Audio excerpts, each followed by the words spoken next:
Welcome to Complete Edition, the podcast between a PlayStation Trophy Hunter and an Xbox Achievement Hunter. This is episode 12. I'm your host, Compulsive Nerd, and I am joined by AJ. Dude, it has been a minute. What's up? Have you been playing a lot? Yeah, I'm doing well. Last time we spoke, I wanted to catch people up. My headphones, you remember, I got some headphones and Yes. they didn't work. They like broke immediately. So I got a new pair and they work great. They work fine with everything. I got this Xbox adapter for my PC and it works great on my PC. It works great on my laptop. So it seems to be all good for now. I got the refund for it and everything, so the one that broke. So yeah, but also, I mean, I don't know if I'll just say okay. So I won't name names, but yeah. So I had a friend of mine, who also got the same headset, and his the right ear cup was completely broken for his. So his was broken too. So it's like I don't know what like the build quality or the consistency of these headsets are, but I guess beware of the Steel Series Arctis 9X wireless because that's like two people in a row who their like first version of this headset has been broken in some way, which kind of sucks because the headset's really good. Other than that, like I really love how comfortable it is. The audio quality's great. The microphone's good. Everything's great about it. It can connect with your phone while it connects with your console, so you can, listen to Spotify or if you get cold or something. So it's a great headset, except for the fact that it may not work and may give you a lot of stress and headaches. So yeah, so I'm glad that turned out well. I also this week I also found one of those 1 terabyte SSD expansion cards for the Series X. I found it being sold on Amazon in Europe for basically like £100 less than Wow. MSRP over here. So it's like the regular price is about £220, but here I found a listing for 110 plus around £30 in import fees because it's from like mainland Europe. It's not like a UK vendor. So I ordered that because it's still like 60 or £70 reduced. So that's arriving on Saturday. So I'm pretty excited for that because storage on these next gen systems, it's there's some compression stuff and some games are getting I mean it's tough, right? Some games are getting smaller, but then as like there's like uncompressed audio and textures and the textures are 4K and everything and games are putting in more and more features and open worlds are getting bigger and bigger and all those things. It feels like even with the compression and with the SSDs and everything, there's still kind of two forces competing against each other, and game sizes can still end up being pretty massive. So yeah, it's I feel like I need it just for the convenience. Yeah, that's what I was thinking is like I haven't reached the point yet where I need one for the PS5, but it would be really convenient and nice to have an SSD upgrade. But again, I'm just kind of waiting it out, probably until I need one. But that's super awesome that you had the convenience to get £100 off of one. It's pretty good. Yeah, it was enough to push me over the edge. I wasn't going to get it at MSRP. The other thing as well is that so these Seagate expansion drives on Xbox, they're proprietary, so you can't like get another brand. Whereas on PlayStation you can, which is quite good for PlayStation, I think. Um, it's sort of like what was good about the Xbox way was that they had the expandable storage ready to go like as soon as the console came out, which was pretty good. Whereas for Sony, they had to wait a while. But now that it's sort of the waiting has happened, yeah, they're a bit more difficult to install. But I think it's generally better to have more options and more flexibility with sort of an off-the-shelf SSD that hasn't been like necessarily specially designed for the console. Having that work is really good. So hopefully prices are better there. But the other thing that sort of pushed me over the edge to get one was Jez Corden over at Windows Central has leaked that Seagate are going to sell more of these expandable storage SSDs, but the ones that have leaked are 500 gigabytes. Whereas, if anything, I would have rather had a 2 terabyte one. Like, I would have rather doubled the storage than halved it. And also, so if the 500 gigabyte ones are going to come in the next couple of months, who knows how long it'll take for the 2 terabyte one, and then when the 2 terabyte one comes out, it's also going to be, full price and ridiculously expensive. It's going to be like £450 or something ridiculous. So I thought like I might as well just go for it because it's going to be so long otherwise, and I'm not going to get a better deal than this probably. So yeah. Also as well, Halo Infinite's coming out, a new COD's coming out, a new Forza Horizon is coming out. November, December, all these games, and I'm going to want to have multiple installed at once. At least probably Forza and Halo. Like I'll install COD and I'll probably get done with it within a couple of weeks, but Forza and Halo, I'll probably end up having them on my Xbox for a couple of months, and those are probably going to be like 100 gigabytes each.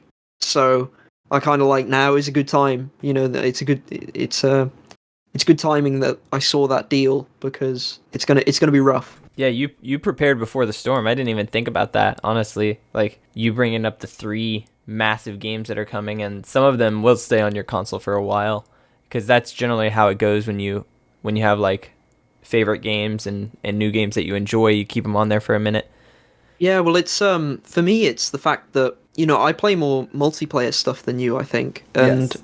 that's another big thing, right? Where like I want like Forza Horizon installed at all times in case someone I know or I'm friends with on Xbox is like, "Hey, I'm, doing this. You want to pop on and, help me with a co-op achievement, or do you want to, play a few matches of this?" It's like if I don't have it installed, that's like 90 gigabytes or whatever. Like that's like basically my internet speed is decent, but it's not, if someone asks you, you want to be able to just turn on the system and play. You don't want to be like, oh yeah, we can play it in 2 days time or something, or like 1.5 days time. Like, so that's another thing for me, and it's hard to keep like Sea of Thieves, Master Chief Collection, a Call of Duty game, a Forza game, and Halo Infinite. Like all of those games are going to be like at least 50 gigabytes each, probably more. They're all multiplayer games, so you're going to sort of have to have them kept on there if you want to play them. So yeah, it's more manageable for single player stuff because you're sort of going at the beat of your own drum. You know how long it takes to install it. All of that. Whereas with multiplayer stuff, at any time, someone can just be like, "Let's play Apex" or "Let's play whatever," and you've got to have it on there.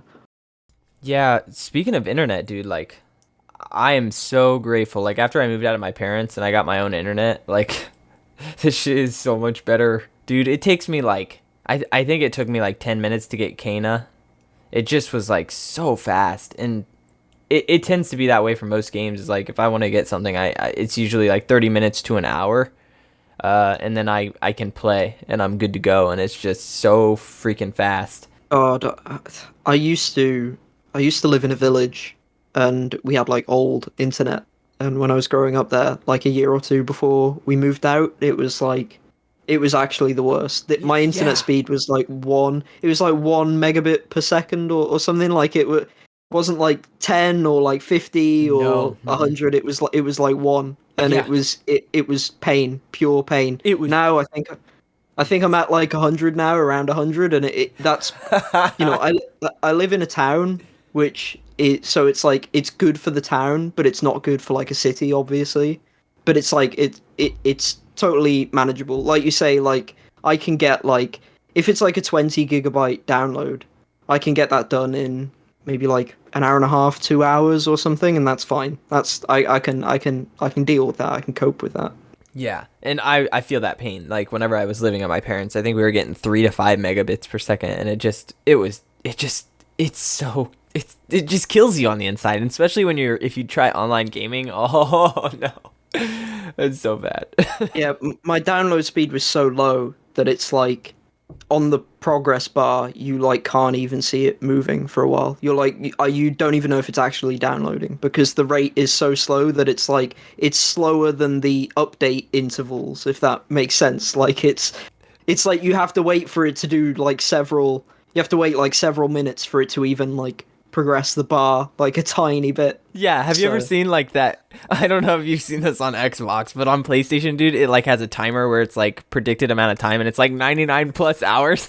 It's like, oh no, dude, fuck. I actually hate those because they have that on Steam as well, and I used to get obsessed with watching it, but it was like, I don't know if how it works on PlayStation, but on Steam, it's very accurate and very reliable, but internet speeds, I mean, I assume it's true for basically everyone. It's definitely true for me, where like 1 second you'll have like a certain, megabits per second rate, and then the next second it'll be slightly different. It'll be within like a ballpark, but it will fluctuate up and down depending on like what else is going on in your house. If you've just opened up, a tab and you're watching something, you're streaming something, or your parents or your family are downloading something or whatever, right? Like it'll change and vary, and then it'll just change because of other factors as well.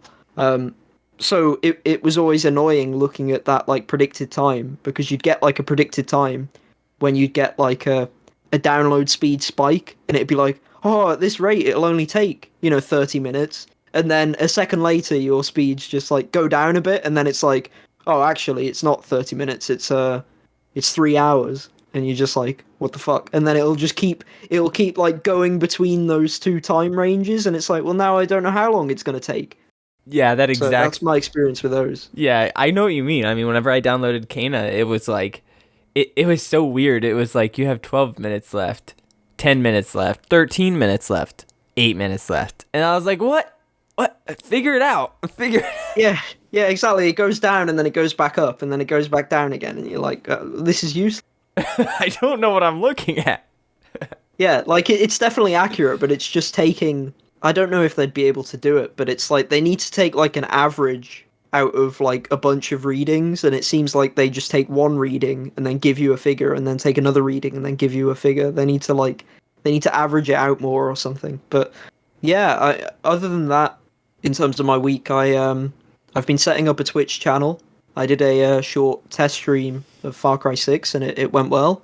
I've got nothing to like shout out yet, because I'm still like, I still need to do like a bio and put in, social media and all that stuff, come up with a stream schedule, come up with a plan for at least some stuff to do. So yeah, I'm not there yet, but hopefully next time I'll be able to shill something and advertise something, and it was fun.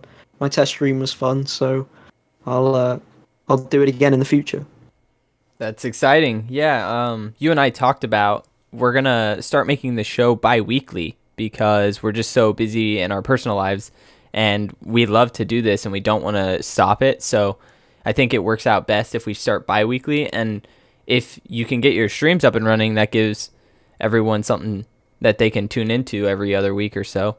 And I hope that I'm not gonna like state that I'm gonna start doing it, but if time opens up and I'm able to start making videos again, I want to try at least a little bit. So then we could have extra content in between the episodes, and that could be really nice. I feel like it gives us more time to play, gives us more time to think about our hunt and everything in between. And I think that this is just the best move for the podcast.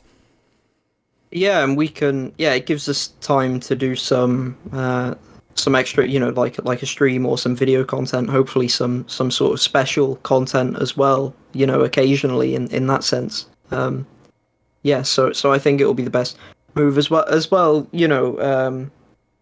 I'm quite proud of the section where we talk about what we've been playing and what we've been chasing. I think that's like a strong part of the show. And some weeks, there's not that much time to have sort of an informed opinion or detailed impressions on what we're playing, and so having it once every 2 weeks should help with that, in terms of giving us more to talk about in terms of what we're playing, and having the chance to put more hours in. Yeah, I agree. And like, just the amount of time that we get to play games, and like when we are hunting, sometimes that takes 20 to 40 hours, and in 1 week that's really hard to do. So being able to get that all done in more than a week by doing the show bi-weekly gives us more to talk about, and kind of our journey with it, instead of just like this truncated little part where we might not even gotten anything that week. Like, for example, this week I'm going to bring in Kana, which I did finish. I played and I platinumed that, and then I went back to Ghost of Tsushima. So that's 2 games that I got to do in this bi-weekly schedule that we are starting. and we're gonna upload every Monday night. That's generally whenever I upload, and that will stay consistent. And that's kind of what we're aiming for, is more consistency, because it was all over the place for a while. I was uploading Tuesday and trying to get Monday nights still, and Wednesdays I was uploading. It was just like in that time window, but it wasn't consistent. And this hopefully can bring some consistency to our show. Yeah, for sure, definitely. All right, you want to talk about what you're chasing? Because there's something that you have that I'm extremely excited to hear about. Yeah, sure. I'm gonna go in chronological order, so that's a good tease because it's not the first thing, but I played Halo Infinite Big Team Battle. The technical preview for Halo Infinite the second weekend showed up. Instead of just Arena, it was Big Team Battle. I think it's either 16v16 or 12v12. I'm not quite sure. A lot of people basically is the the gist of it, fighting each other.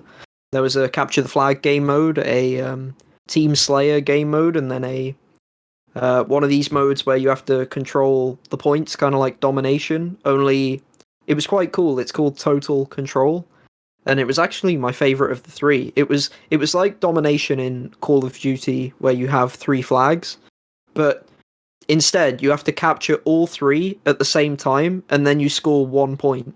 And then it's the first team to score 3 points that wins. So you sort of have to, again, it's called total control. You have to completely dominate the other team. You have to get all three and hold them at once. And then afterwards you get a point and then it resets. So that was quite cool. I enjoyed that.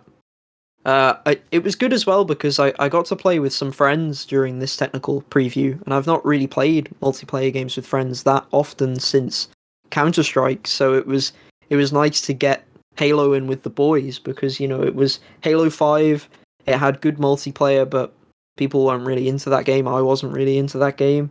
There was better stuff at the time. Halo 4 multiplayer wasn't great. Halo Reach was okay, but Halo 3 was sort of the last great multiplayer Halo. So having this experience with the technical preview was really encouraging. I think that I prefer the arena mode, the 4v4, to Big Team Battle, but Big Team Battle is also fantastic. I blew up some vehicles with a skewer, and there's like frantic escapes in Capture the Flag, and it's great. There's still the problems of like teammates being idiots and all of that stuff, but it was extremely fun. I'm surprised by how much fun I'm having with the game. And I don't know if you've been like, I mean, it depends on who you talk to, of course. But I don't know if you've been following the conversations online about this game, but like Call of Duty and Battlefield have now had their betas as well, and I seem to see most people saying Halo's the best out of the three in terms of the betas. I normally see people rank it like Halo better than COD, which is Halo better than Battlefield, which is better than COD. Battlefield seems to have some stability issues, but also seems really fun. I didn't get a chance to play Battlefield's beta, but I thought Halo's was a lot better than COD's. So it's really interesting to see how this is going to play out between these three games. I think Call of Duty will sell the most, and then I think Battlefield will, sell the most after that. Just because, Call of Duty, it's such a juggernaut. Even a bad year for Call of Duty is like an amazing year for any other game. So even if it does drop off, it's still not going to drop off to the point where it like the other games overtake it. Halo only being, Xbox and PC, will hurt it. I think it'll do great in terms of player numbers, but it's really interesting to see these three come out around the same time and sort of fight for people's multiplayer attention. So it's going to be really cool to see how that plays out, and it's also going to be really cool to just get more of a taste of all of them, like to try each of them and to find, which one people vibe with the most. So yeah, really enjoying Halo still. Excited for the release date. I hope they hit it, but I understand if they need to delay it as well. There's question marks about the campaign, but the multiplayer is great, and we pretty much know the multiplayer is great. Like it would be an incredible achievement in the worst way possible if they somehow fuck up the multiplayer for this game, because it's like it's so good already that it's like people are basically saying they could just release this as it is, and it's like you've done it. You like don't touch it anymore almost. Just put this out with like a few more maps and like it's already there. Like you're already golden. So if they drop the ball on the multiplayer, that's like an absurd failure that will be also hilarious to see. But no one knows about the campaign. The campaign's a huge question mark. So don't get too excited, of course. And then the second game I've been playing is Far Cry 6. So Ubisoft and Maka gave me, thanks to them, I was given a copy of Far Cry 6 a week early. They gave me the Ultimate Edition too, which is just like incredible. That Like is incredible. I checked the price of that. That game's like £90 or whatever. So I'm like, Jesus. But um, hopefully they're not trying to well, then they're definitely not trying to sort of buy my opinions with that, because the season pass already seemed pretty amazing in terms of the bringing back the old villains from Far Cry 3, 4, and 5. Vass and Pagan Min, Hmm. and who is it? Jacob Seed, is that the Far Cry 5 one? Um, Is that his name? I don't know his name. I've not played Far Cry 5 yet, so don't blame me. I've played the other two. I played Um, it, but it was a long time ago. Joseph yeah, Seed. yeah, blame you. Yeah, Joseph Seed. Okay, Yeah. thank you. Um, yeah, so that season pass seems awesome. So I was already interested in it, Anyway, and then the game itself, I'm enjoying it so far. I'm only about 4 hours in because I ended up getting sidetracked by Halo and Alan Wake, which I'll talk about soon. And I think, I'm enjoying both of those games more than Far Cry 6, but it's like, it's mostly just like a timing thing, right? Like you've just had like three great games that have come out at the same time, and then Halo, you only have like one weekend to play it, so it's like you can't really put it off until the game actually comes out properly. And then Alan Wake is one of my favorite games of all time, so that's not meant as like an insult towards Far Cry by any means. But I'm enjoying Far Cry 6. I think the mayhem and weapon variety is better in this game than the previous Far Cry games. I find so I've said something good, so now I have to say something bad, which is that I find a lot of the side characters pretty annoying, but I think the story starts out pretty good. So, take all of that what you will. I think the character models still look kind of bad. I think I might have mentioned this in terms of the trailers. It seemed like that the character models look kind of bad, but the environments look really beautiful, and I love some aspects of the lighting and just the art direction and the tropical island setting. I love that in Far Cry 3 as well. So yeah, I really like how it looks visually, despite the character models sort of looking a little dated. I think that the other reason this game kind of came at a bad time for me, or a good time in some other senses, is that I played Far Cry 3 recently, as everyone knows, and so I'm sort of a bit Far Cried out, and also I kind of wanted to try and beat 5 before playing 6, but I didn't know I was, going to get the opportunity to play it so soon. So I'm very happy about that. I'd say that it makes me notice. Part of me is like, that open world formula, and some of the reviews of Far Cry 6 are talking about the formula getting a bit stale, a bit old for Far Cry, and I kind of agree with that. I think that there is some of that me coming right off of Far Cry 3. It's like, I don't know if I'm ready for the same thing again. But on the flip side of that, I feel like the combat and the shooting and the weapons are so much more interesting, and the gadgets and all of that. Like, it's so much more interesting and so much more fluid and reactionary compared to Far Cry 3, that I'm also like, so part of me is like fatigued and tired of it, but then part of me is also noticing how much things have improved in the sense of the gameplay, because I just came from an older game in the series. So it's sort of a double-edged sword. Um, the other problem I have with Far Cry 6 though is that there's too much time spent in menus, and I don't like I think this was introduced in Far Cry New Dawn, but I don't like the different ammo types and enemy weaknesses aspect with like the enemy health bars. I think it gets better as the game goes on.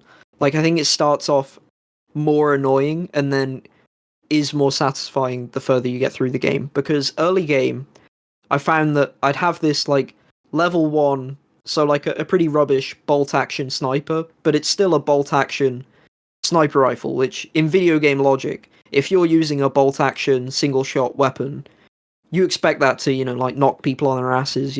If you get a headshot, it's going to kill them in one shot. That those are just the rules in terms of video game logic, in terms of real world logic. So the problem I had was that if I had the wrong ammo on this sniper, you could shoot an enemy in the head and they'd barely even react, which I had like a low powered scope and I couldn't get a better scope at that point. So it was hard enough to hit the shots. And then even when you hit the shot, it just doesn't do anything. And then it alerts everyone to your presence. Because the sniper I had was suppressed. But it doesn't matter if it's suppressed if you're not killing the enemy in one shot. So I found that really, really frustrating and like why is this in the game? And but I think it's made worse because when you're early in the game, you don't have enough resources to craft the other ammo types anyway. So you're sort of like, there's like soft ammo that's better for unarmored targets, and then there's armor piercing ammo for armored targets. You can craft like one of each, but then you're never going to be able to like swap them out and craft more than that when you're early in the game. You just don't have enough materials. So it's like you're just like stuck with like what you have at that point. You can't like switch stuff out as much. And if you've made it so your assault rifle has the other ammo type, then it's just like, you're just out of luck. It feels like. So that's annoying, but I do like how the game opens up in quite quickly in that you can choose your own. There's so many weapons to choose from, and a lot of them are so interesting. And there's so many different ammo types. Like you get even more than that eventually in terms of like, anti-vehicle and poison and fire and all this stuff. So I feel like people are going to be able to make really interesting builds and able to make their own fun. It kind of, I think someone else mentioned this, but it kind of reminds me of Just Cause in a way, in the sense that the mayhem is higher and also your ability to sort of play your own way and make your own fun is higher as well, which is both a gift and a curse because, some people prefer more directed experiences and some people prefer that open-ended style of gameplay. I wanted to say as well, I don't like the gear system. So you level up in this game, but leveling up doesn't seem to do much other than level up the enemies and the areas. I think maybe some gear is level gated as well. So if you find really good gear early, then you can't use it until you level up, I suppose. Although that hasn't happened to me, so I don't know. But the way it works is when you level up, you don't get skill points to flesh out your character. Instead, you find loot that is clothing that gives you unique abilities. And the problem I have with this is that a lot of them feel quite worthless or too niche. So in other words, like it's just luck of the draw what you get, like it's just randomness. And then the other problem is that pretty early on, you can get all of your gear slots filled up. And so what that means is beyond that point, you're not really upgrading your character. You're just getting different gear that you swap out for the gear that you've got. Like you're just basically trading one ability for another ability. And it might be that the other ability is marginally better or changes your playstyle. And that's interesting, but it doesn't feel as satisfying as sort of the Far Cry 3 thing where it's like you're constantly getting new abilities and new ways to play. And it's all like additive, like stacked on top of each other. Here it's like I have a piece of gear that I think when I like melee kill an enemy, I move faster for 5 seconds or something. And it's like, yeah, that's cool. And then like a couple of hours later, I might get something that gives me more money from enemies that I kill or something. And you'd swap one for the other. You can't have both at the same time. And so I think that's quite unsatisfying. I feel like they've maybe reinvented the wheel when they didn't need to. I feel like the skill and like perk system worked quite well as it was already. But I think there's a lot of options, and I think what's really good about this game is that you can like dress your character up however you want, and then like retain the gear and the bonuses from like other gear. Like if you prefer a certain look, you can keep that look, and then but be wearing different gear for functionality. That's quite good. And the game is very considerate of, in terms of the options menu, there's so many different things you can do with the heads up display and with like the text size and with subtitles and everything in terms of you can turn off some HUD elements. I noticed that you can turn off the motion blur and the screen shake, which is pretty typical, but then also you can make it so that enemies have an outline around them. You can make it so item pickups have an outline around them, which is really useful for knowing like which stuff is interactable and which stuff isn't. Or you can turn all of that stuff off and you can play like a really hardcore type of game. Like you can turn off basically every HUD element. So I think that's really cool. Like that they've really considered giving people that like freeform approach to the gameplay. Yeah, that's So I'm actually. definitely mixed on it. There's like a lot of good and there's a lot of bad and there's sort of there's and I'm still only quite early, so it depends on how it evolves. But I feel like I've seen the roadmap, I've seen like the overall gist of the game, and I think it's going to be more similar to that. And the but I love finding the new weapons and getting those because there's these really unique weapons and this backpack. So the Supremo, I think that lets you have like different abilities like an EMP or like rockets and stuff like that, and that I think that's really cool.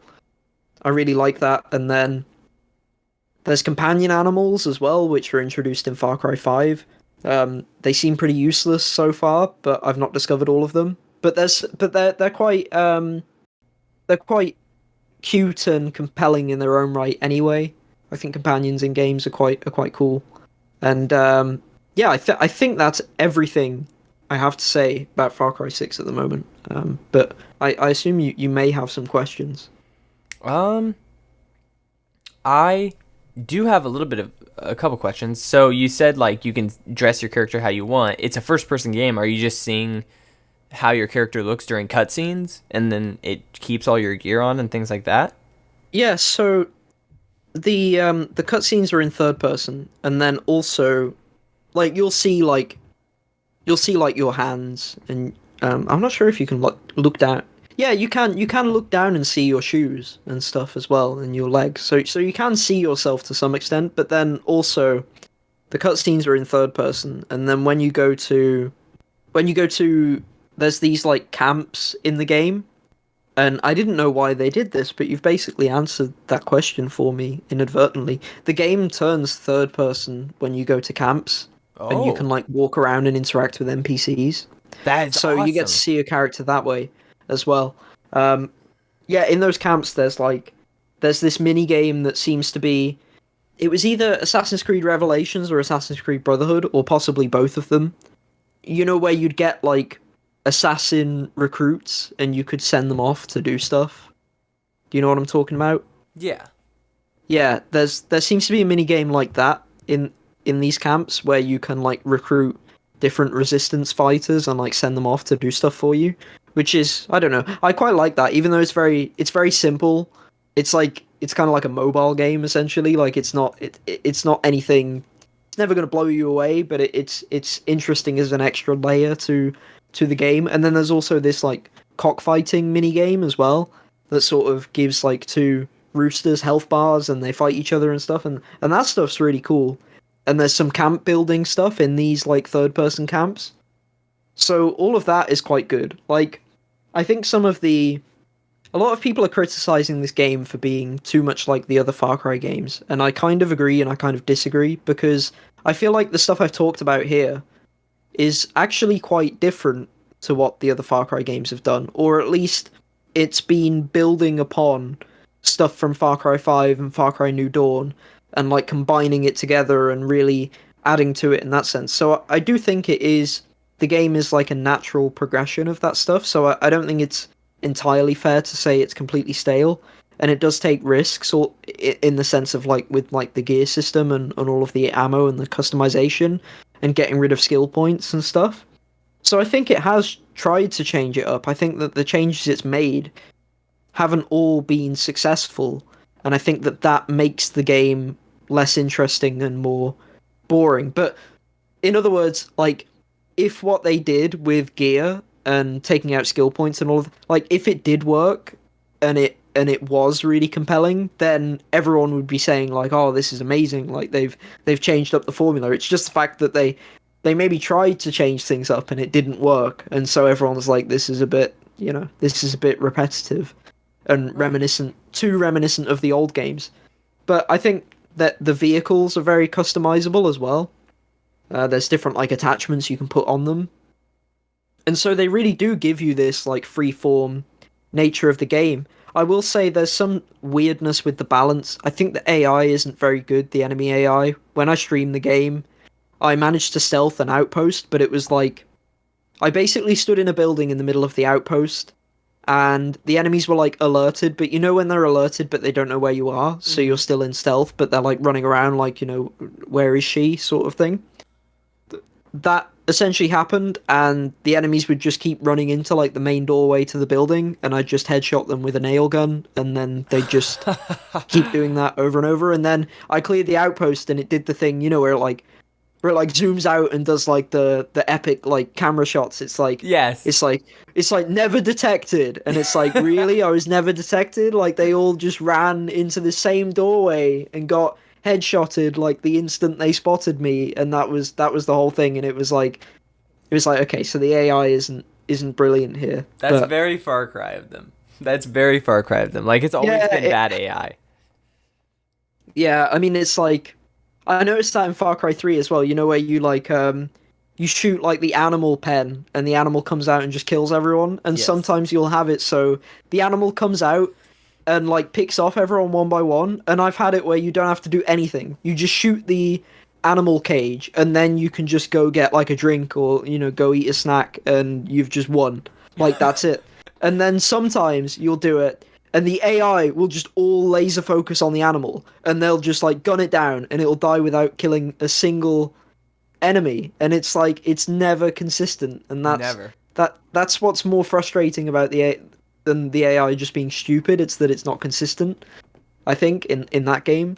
But here it just seems, yeah, it's not brilliant. There was another time where I like shot a commander in the head and he was stood between two of his henchmen, like right in front of them, and the henchman took a long time to notice he'd just been killed, even though it was really, really obvious. So there's AI issues, as is typical, but that can make it more fun as well, because you don't want. I don't think anyone wants a Far Cry game that's really hard.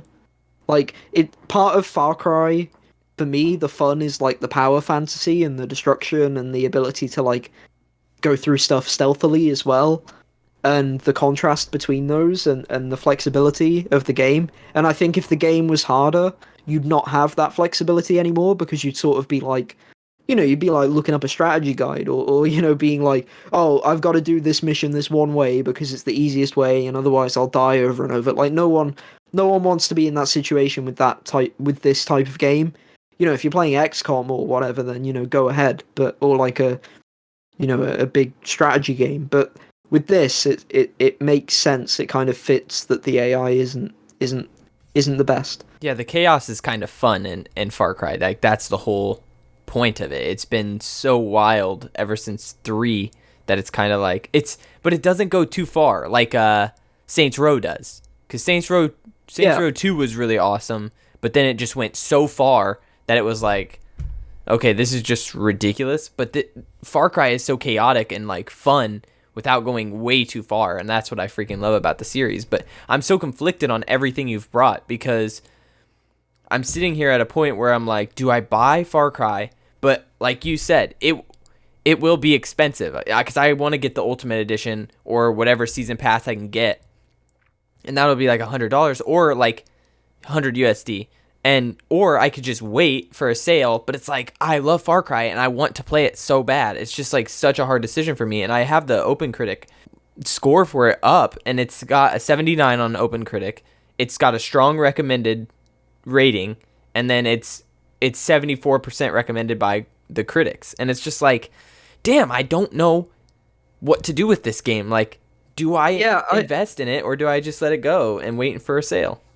yeah. On that Open Critic score, I'd say it's probably a little lower than Ubisoft would be expecting. I assume. I think it Yeah. was slightly lower than I'm expecting because the vibe I got from the critical consensus is like people were like, okay, this is good, but you need to do something different for the next one. Is sort of the overall, there's not a consensus. I saw that some people gave the game like a 2 out of 5, and obviously some have given it like an 8 or a 9. So Yeah. there isn't a mass consensus, but it did seem like most people were sort of like, okay, this is good, but the age of the series is starting to show, and they may need to do something a bit wild, a bit crazy for the next one.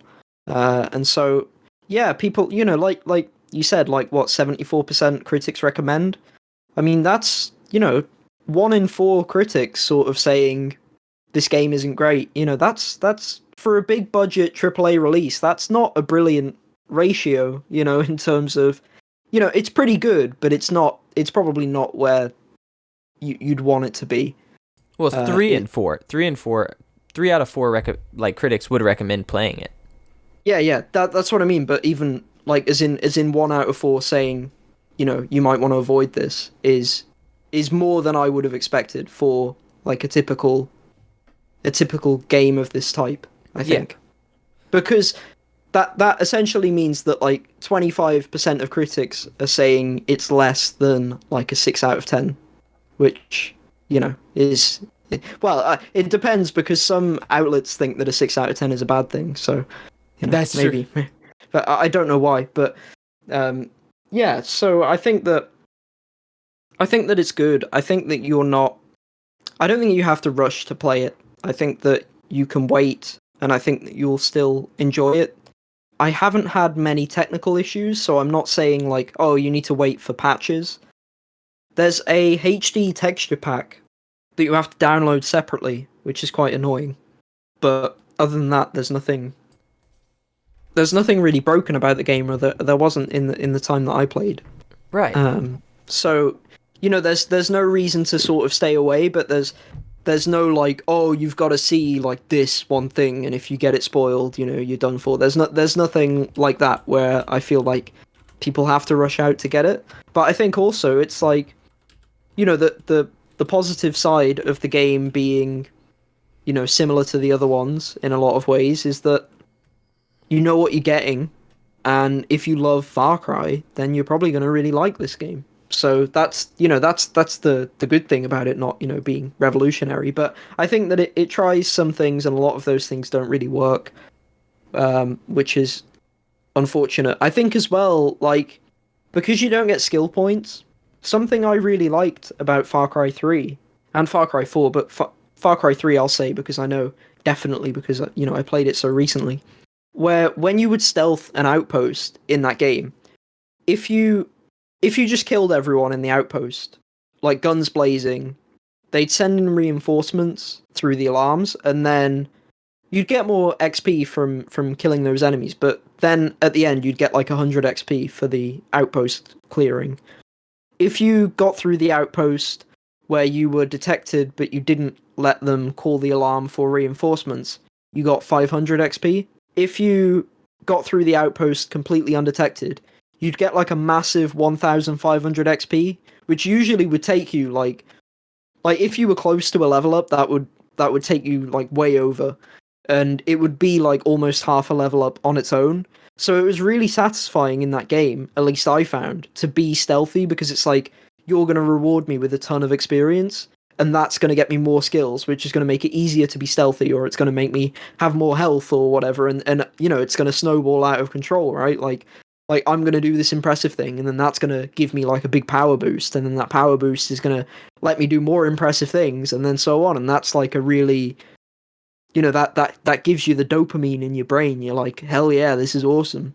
And I think that system works really well. And so in this game, because you don't get skill points, when you clear outposts stealthily, you don't really get anything. You get materials for crafting, but you have to run around and pick up all those materials, which is quite annoying. At least you do in terms of the bases, Right. which is sort of like giving you like another chore to do. And then also I don't know, I don't feel the same. I assume you'll get what I mean if you don't already, but it's like I don't feel the same, happiness and joy when it's like, oh, I got 15 metal or like 5 medicine, that I feel like I got a ton of XP and the bar's going up. Like it's a different thing. And then the materials are made to make like a silencer or something, and it's like, yeah, that's cool, but it's not. It's not the same thing. And then as well, usually the materials that you get, they're like the common crafting materials, because to get the crafting materials that, like, usually to make something you need like one of like the rarer crafting materials and then a bunch of the common one. That's a similar structure to most like loot based games.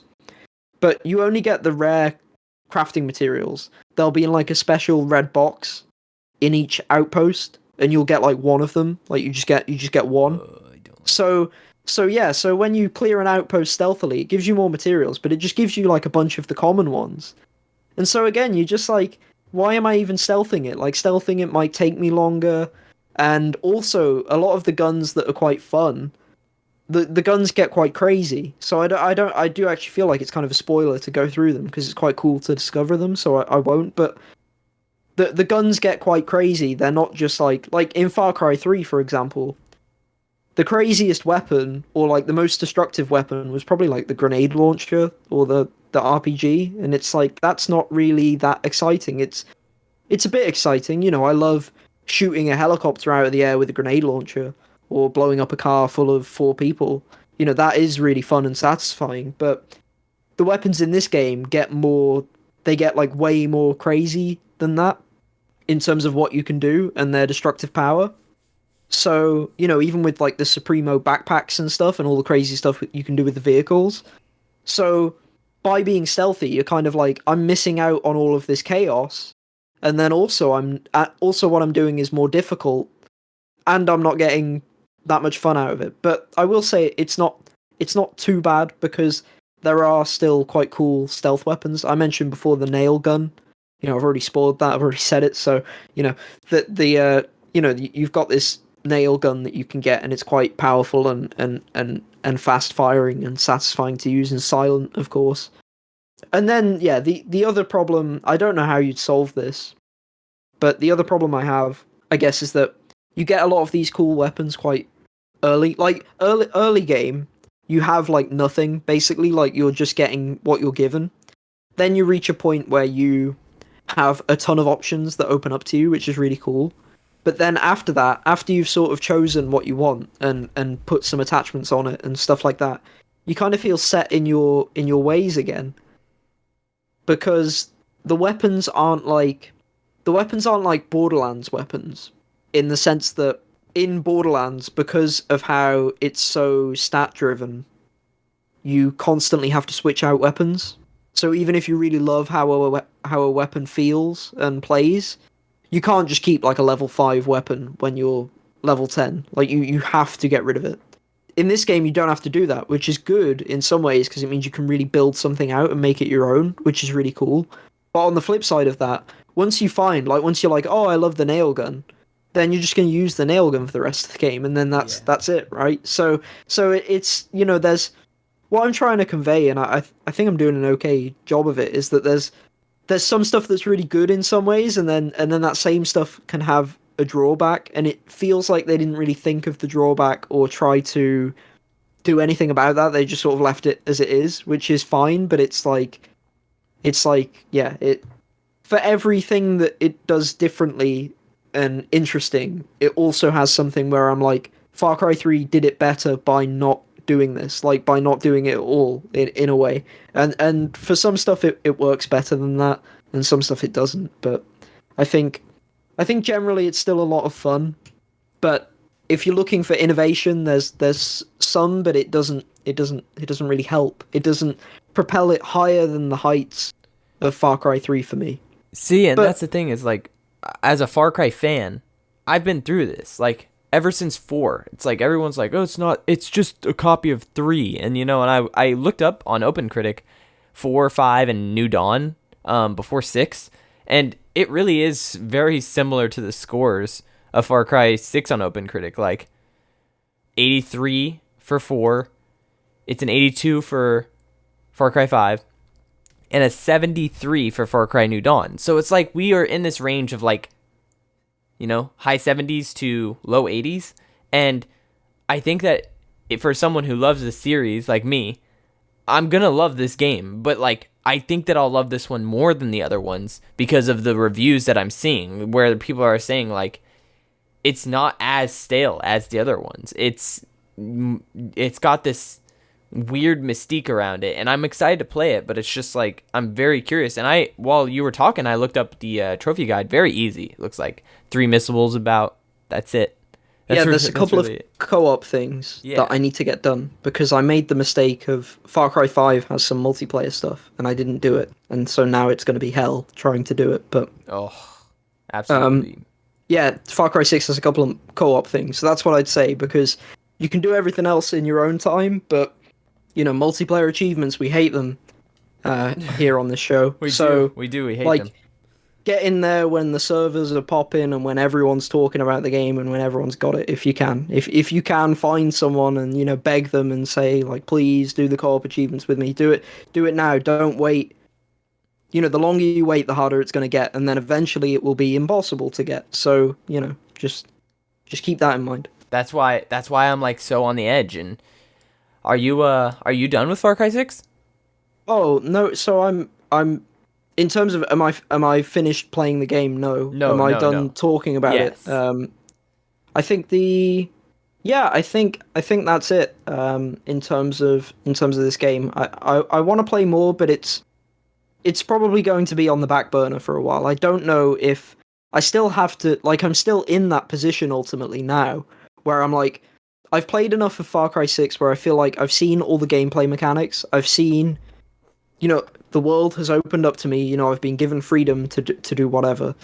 I've got a good amount of weapons. I've got a good amount of gear. So now I'm like, okay, I get the game. Like, I understand what the game's doing. So now I'm sort of like, do I go back and do Far Cry 5? Because now, Yes. the rush and the buzz of 6 has sort of faded because I already, I know the lay of the land. I know that I like it. I know all of this. So it's like, do I go back now or do I do I carry on with 6 and then go back to 5 afterwards? So that's something I'll have to think about. I can help you. I'm serious. Like, I just thought about this, and it's like, I can wait for the sale, and you can start going back to those other ones, and then whenever the sale hits, we can both play it at the same time, and then we can do a spoiler cast.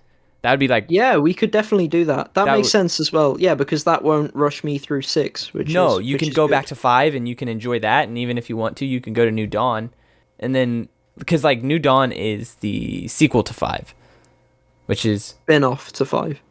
Yeah. It's so interesting. So... I definitely want to, that's why I'm so interested about Far Cry 6. It's just such an interesting series I really love. And I definitely can wait. If you're going to wait, then we can do it at the same time and do a spoiler cast. That definitely makes everything easier.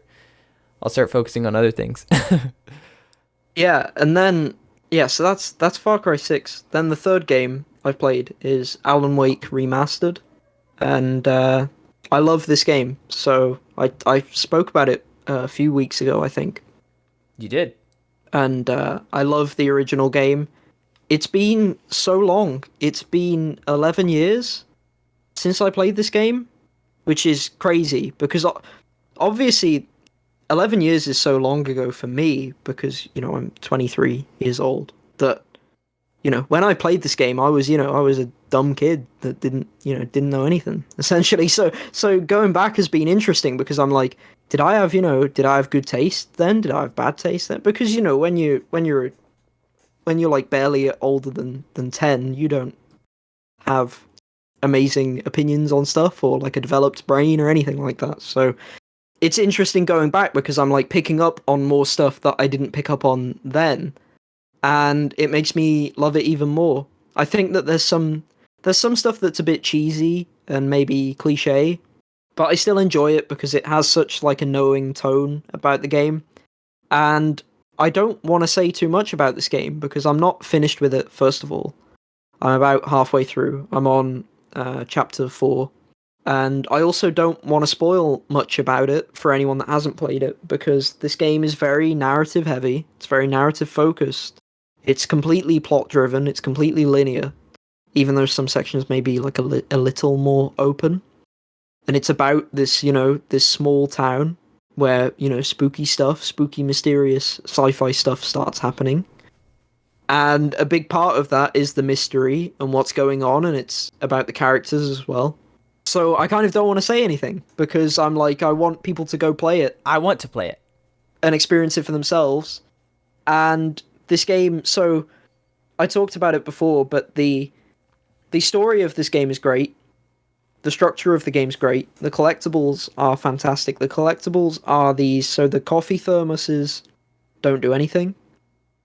The manuscript pages are so cool because they tell you more context about when we did the Life is Strange spoiler cast. I talked about how I felt that the game worked really well in terms of its story, but the idea of being able to read someone's thoughts and their minds is kind of like it's kind of like cheating for the Yeah. writers in a way because it lets you tell the audience what they're thinking without finding like some other like more complicated way to tell you that because in and when we talk about storytelling in like books versus video games, it's kind of easier in books, and books tend to have better stories because the only thing you're reading a book for is the story essentially. So you'd hope so, right?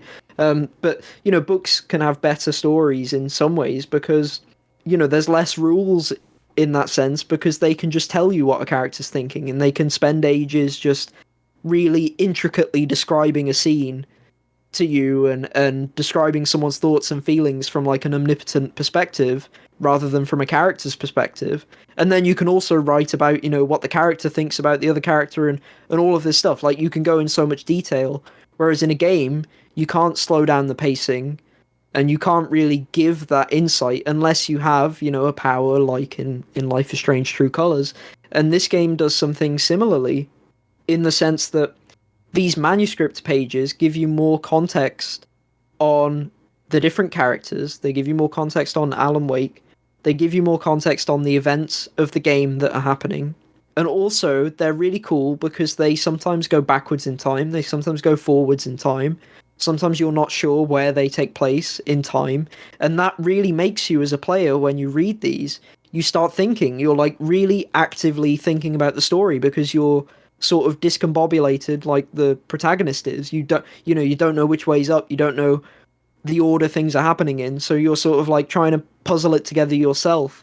And that works so well as a collectible. And also, I mean, this is such a small thing, but when you pick up these manuscript pages, here's like two great things about them. Number one is they're really short. So something I hate about collectibles in games sometimes is where you pick up a collectible and it's like an entire book. Like like it can be great for world building. Like I like it in some ways, but in like Fallout and Skyrim, for example, some items in that are like literal books. Like you have like a full book, and it's condensed into like 10 pages. But it's like when I pick up a collectible, I probably don't want to read 10 pages, right? No. Like I probably just want to read. Give me the spark notes of that, and let's get on with it, right? I'm here to play the game, not to read ultimately. So what's really good about these manuscript pages is they're quite short but detailed. They contain a lot of information in a concise way, and they're written with style and flair as well, so they're fun to read. And then the second thing that's great about them is they're all fully narrated. You pick them up, and What? Alan himself, the writer, the protagonist, is reading out his own writing to the player. So that's it's all fully voice acted and fully narrated as well. So it has amazing collectibles. That's really There's cool. there's collectible radios as well, where when you press the radio, it is like a live radio broadcast from the town's radio station. So there you get even more context as well, because a character will be talking about events that are happening right now or have recently happened, and you'll get like another perspective on everything. And then the other collectibles are these TVs that show episodes of this fictitious show called Night Springs that is a sort of an homage or a parody of the Twilight Zone. So it's these very short TV episodes that are like, they're almost like a Goosebumps style, like, oh, beware of, using time travel to your own advantage or whatever. Like they're these like sci-fi spooky stories that have an ominous moral message at the end. And they're quite short, they're quite stupid, but it's like a great collectible because you're like, I wonder what I'm gonna get this time when you turn on the TVs. So it might have the best collectibles in any game ever. Like, I can't think of anything that does it better than this game does, and it really has such a good atmosphere. This game, it has such good atmosphere. It has such good world building, and I think the combat is quite fun. It's very simple. You have like quite limited stamina in terms of when you run, and like any good survival horror game, you have limited resources to fight the enemies in the game.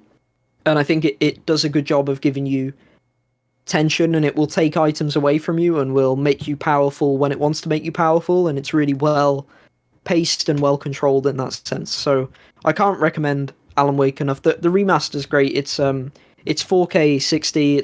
It won't blow anyone away. It's like it's basically just an upres.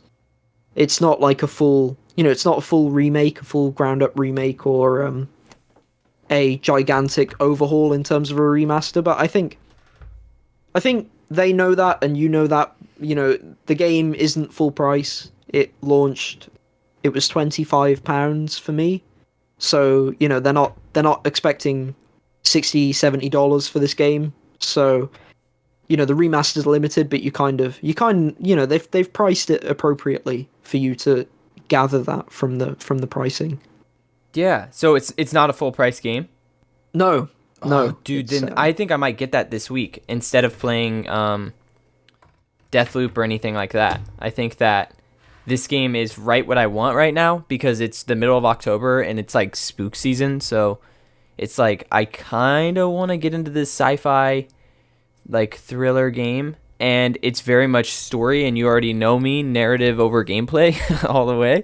And so I think that this game is going to be what I'm going to play after I play Ghost of Tsushima, or I finish all the trophies in Ghost of Tsushima. I've already beat it. Yeah, Alan Wake it's one of my favorite games from the Xbox 360 generation. Like easily, like no real contest in terms of that. Like Do you have the completion, the 1,000 out of 1,000 score, not for the remaster, but for the old one? Yeah, I do. I have 1,500 out of 1,500 Are because they the same? there's two. Yeah, the achievement lists are the same, and Oh, there's two DLC packages that were 250 each, and those are included in the remaster as okay. well. Okay. So there's two DLC, and the DLC is kind of like, BioShock Infinite's DLC, where it like Yes. continues the story, and Yeah. it's like it feels like it's part of the game. The DLC is like that, so you want to play the DLC basically Oh. in terms of to complete the story. The only annoying thing I'll say is this was so close to being a complete collection because there's an Xbox Live arcade game called Alan Wake's American Nightmare, which is it came out after Alan Wake and the DLC, and it's really good, like essentially, and it's not been remastered, which is a shame Yeah. because I remember that has some really good combat sequences. It felt like it was more combat heavy than the main game, so it's kind of like meant as kind of reminds me of I know for Doom Eternal they've done two DLC packages for that, and the DLC for that kind of assumes that you're good at the game already. Like it's meant to be like even harder than the main game. Alan Wake's American Nightmare reminds me of that. Like it's more gameplay focused and it expects you to know what's going on, and it has this like new antagonist and all this stuff, and it's really good. So it's a shame that didn't also get carried over. Although, there's rumors that Alan Wake 2 is in development because Control had some DLC that suggested that, and also Remedy are making a game with Epic Games Publishing, and Epic Games Publishing are who published this remake of Alan Wake. So basically, if you put two and two together, they're making Alan Wake 4. I mean, Alan Wake 2. But so yeah, I think that's probably happening. So maybe they can release American Nightmare with Alan Wake 2 if ever that comes out and gets made. But I think it's getting made because Remedy are making a secret project with Epic Games, and they just released this remaster with Epic Games, and Control DLC has also suggested some stuff. Also, I'll say this as well. Here's a tease for everyone. There's added into this remaster of Alan Wake. There's a couple of things that are great. One is there's a commentary track from Sam Lake, the writer director at Remedy. So he's gone through the game, and you can play it with his director commentary. I recommend not doing that on your first playthrough. In fact, like, you do not do that on your first playthrough, because he immediately will start talking about spoilers of the game. Like, he assumes that you know everything about the game already. It's for like super fan, it's for people like me, basically. Or after you beat the game, maybe do a second playthrough. You need 2 playthroughs for all the achievements, so you can do that definitely. So it has a commentary track from him, which is awesome.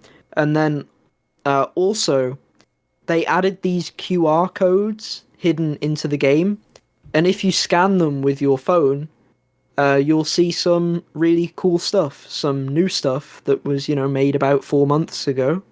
So yeah, I won't say anything else about it, but if you see QR codes in the game, you should scan them with your phone and check it out, because it's awesome. It's awesome that they added all that stuff in. That is sick, and I will keep my eye out for that. Is that all you played this week, or yeah, that's past it. 2 weeks? Awesome. Well, I only played 2 things, so mine should be a little bit short. But I played Kana, and dude, this is one of my favorite games this year. Absolutely. This is where I want the video game industry to like turn towards. I want the future of the video game industry to be like this game, because right now it's looking in the multiplayer space, it just looks so doom and gloom with all these free to play and like the same model and the same games, and I'm like, oh, okay, I get it. I get how everyone makes their money on free to play and everything, but I'm like, there's this indie game that's not full price, that looks like a Pixar movie, that is like watching a Pixar movie. So you have awesome gameplay, and then in between that you have these cutscenes that are just extremely gorgeous, and I'm like so in. I hope this game succeeds. I hope this game gets not a sequel, but I hope that they're able to continue like making these kind of games, because it's just so incredible. And like, for example, something about this game is that they have an animated like movie background. They have like an animated short. They've never made a video game before, and this is their first time making a video game. And through the cutscenes, you can tell that they have a love for animation. There's just no doubt about that. Just the way the game looks visually, the way the characters are animated, the way like the small little things that you'll see in like the little rots in the game, they all move and they have like little animations, and it's just like these are things that you will miss if you're not paying attention, but you can tell that the animators really love what they do, and so they put these little touches in everywhere. But then on top of that, you can tell that they love gaming, because this game, it will kick your ass. It looks like a child's game, and then it will come out and it will kick your ass, and you're like, what the hell? I almost got through this, and like I got wrecked.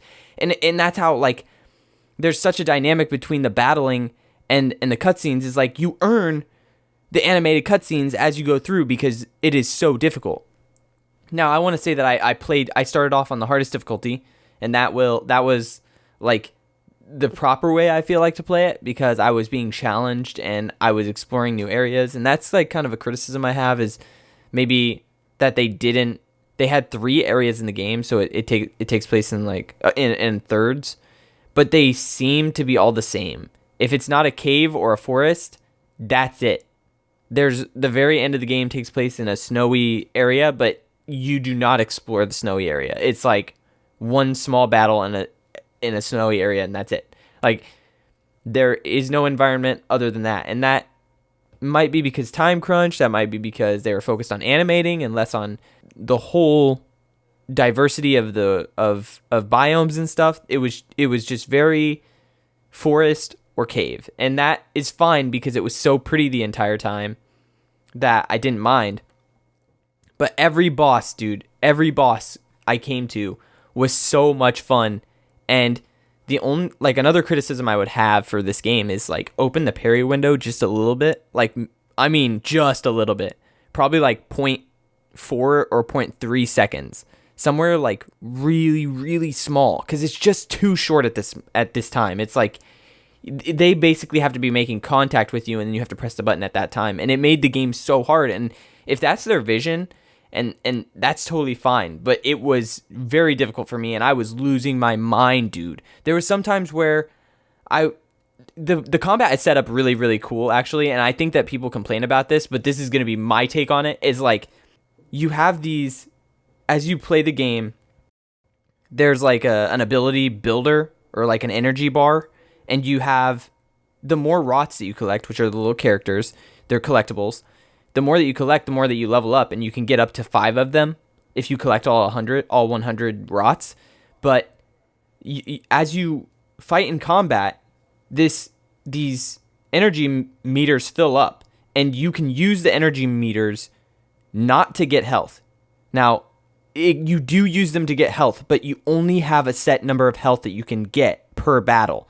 There's like these little flowers on the outside of the battle arena, and if you're getting hit, you have to make your way to the outside without getting hit by other enemies to look at the flower and then absorb them by using your energy, which then takes away abilities for you to use, and you have to earn that back. So you have this dynamic in battle where you're like, should I go get a health just in case I get hit? Because if I get hit, then I'm going to be down to 1 hit left, and then I'm done. Like, I'm done. I don't have another chance. And so you're constantly thinking about like how you're going to maneuver. Are you going to waste your health like right at the beginning just so that you can get back to full health and you can have that shot right there? And I just can't speak highly enough of how like much care goes into a game with such a simple combat system, because it's not like I'm putting in R1, R1, R2, R2, R1, you know, I'm pressing square triangle and I'm doing these huge combos. No, it's heavy and light attacks with some bow and arrow mechanics and a bomb. That's it.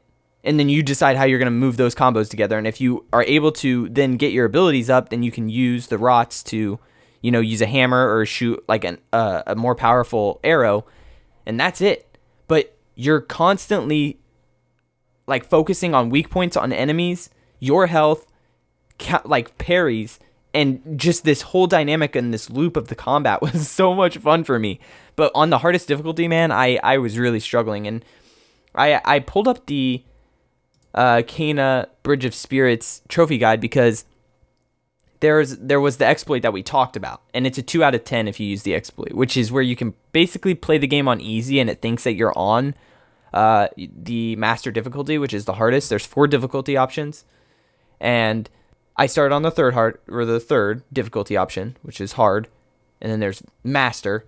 And if you don't do that, they say it's a 7 out of 10, and it can be quite challenging. And I'll tell you right now, it's probably harder than that. It's probably like an 8 out of 10. It's very difficult.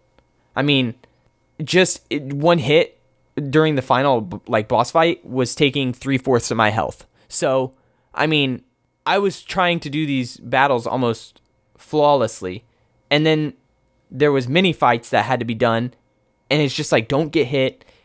Parries are extremely effective, and the reason that I talked about parries so much is because there's an ability later on that you can get is if you do a perfect parry, then you do get an energy orb automatically added to your rots. It's so hard to explain that because you don't really have an energy bar. You just have 4 circles that fill up as you get more and more energy or like momentum in combat. And on the hardest difficulty, they take away energy. So if you get hit, then you lose energy and you can't heal or you can't like use your abilities because you're losing that energy. I'm just telling you, like, the game looks so an animated movie, kind of childish, and then kicks your ass. It's like we're not holding back at all. And it was so much fun for me to enjoy a game like that because I wasn't expecting it, honestly. I kind of, you know, I went in blind. I was excited for this game. I was excited just because of how it looked visually, but I wasn't expecting like a deep combat or a hard combat system.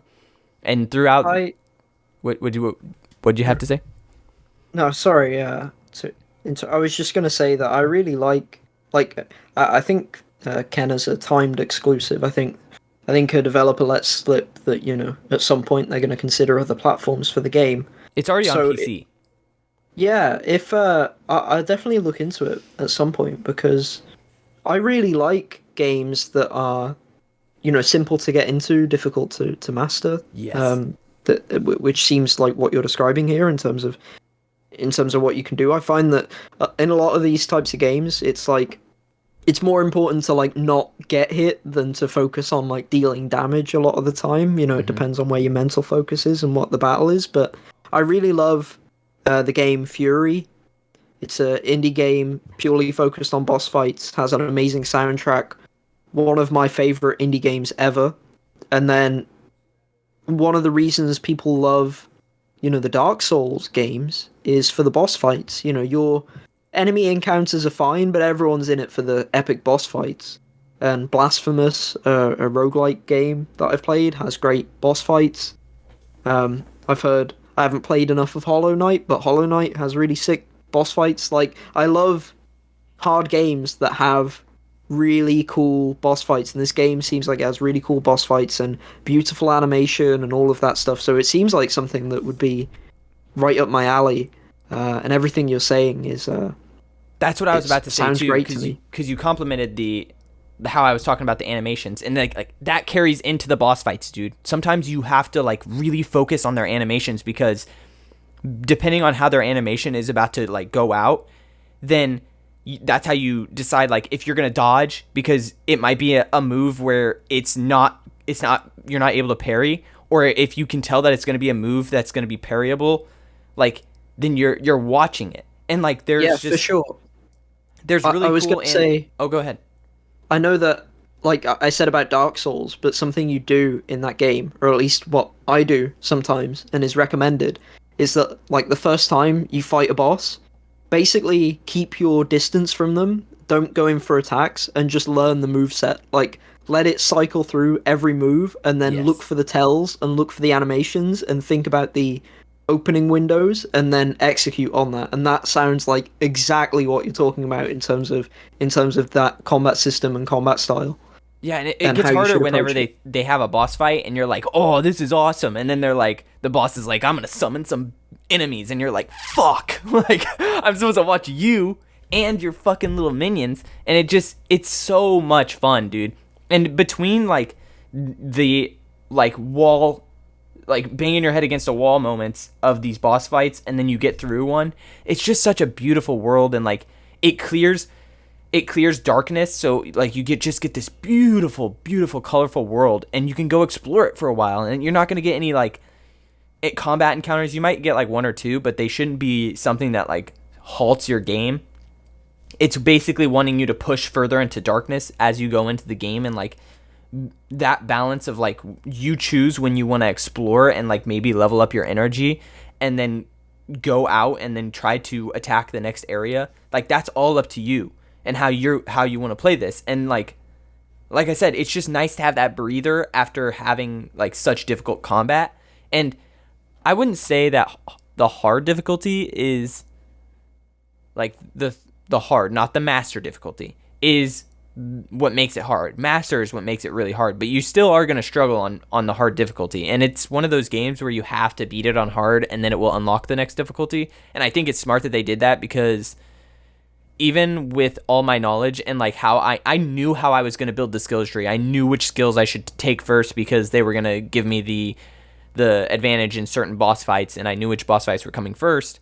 So I had the idea and a game plan of how I was going to play this game, and it was still kicking my ass. So I'm glad that they locked the hardest difficulty away behind completing it first. And I guess there's no way around that, but yeah, it's definitely Yeah. a smart way that they designed that. When I mentioned earlier about how, with Alan Wake to skip the like don't do the director's commentary on your first playthrough, and that you need to do two playthroughs anyway. That's the same thing in that game, where the hardest difficulty unlocks after you beat the game once.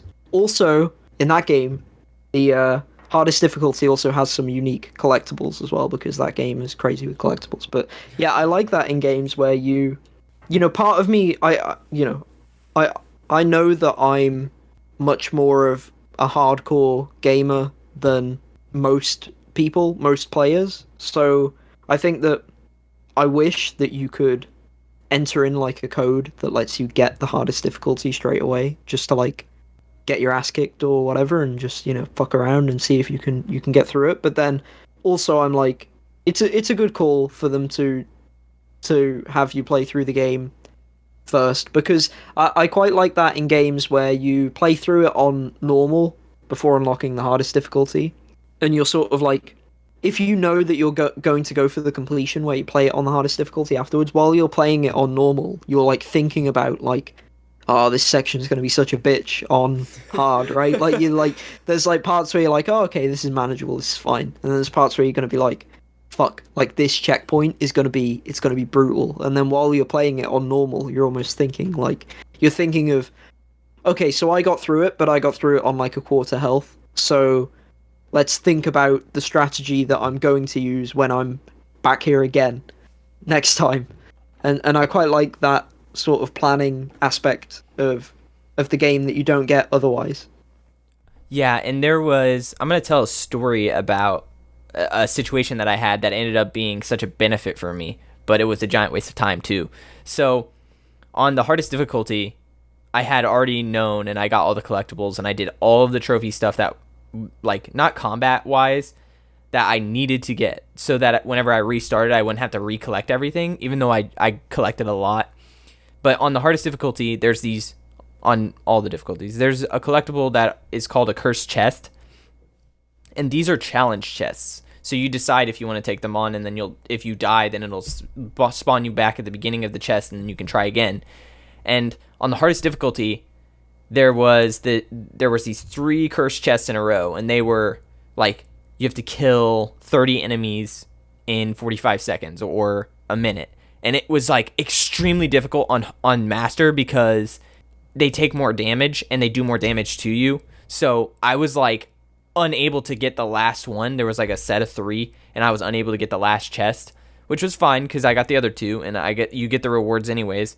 I did the last one for 2 hours, and I just could not beat it, and I was like so angry. Like, I was just so viscerally angry, and I was like, oh, fuck it, I'm just gonna beat this game, and I'm just gonna be done, because I was just so angry.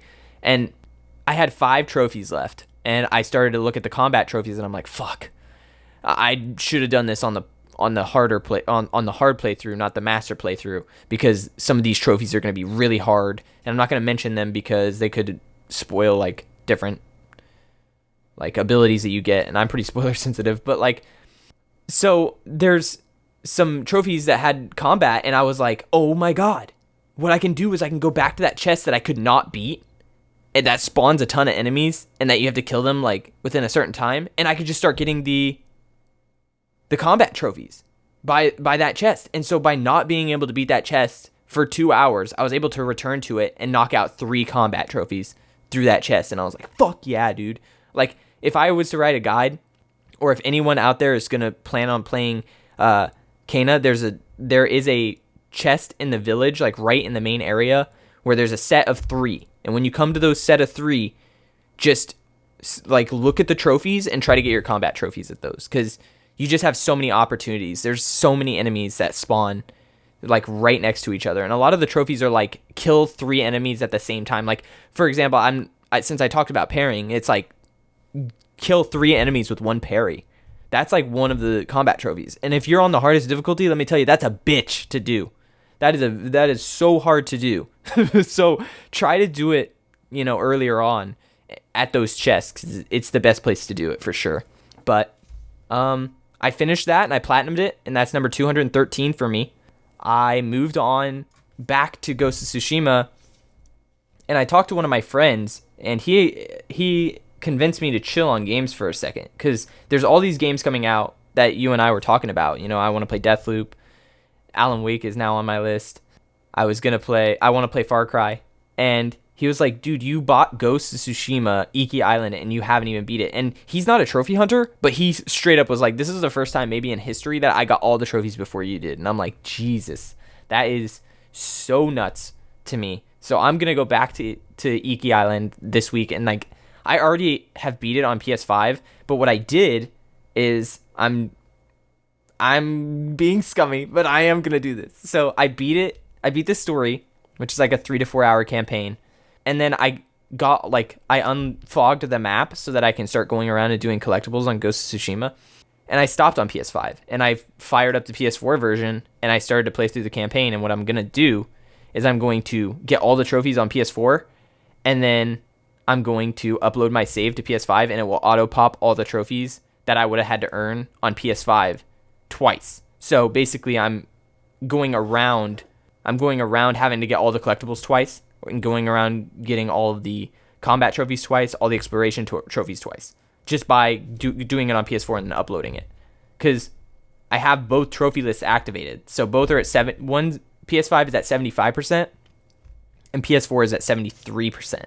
So if I just match and go past on PS4, which by the way, the reason that I'm doing this is because they're the same fucking thing.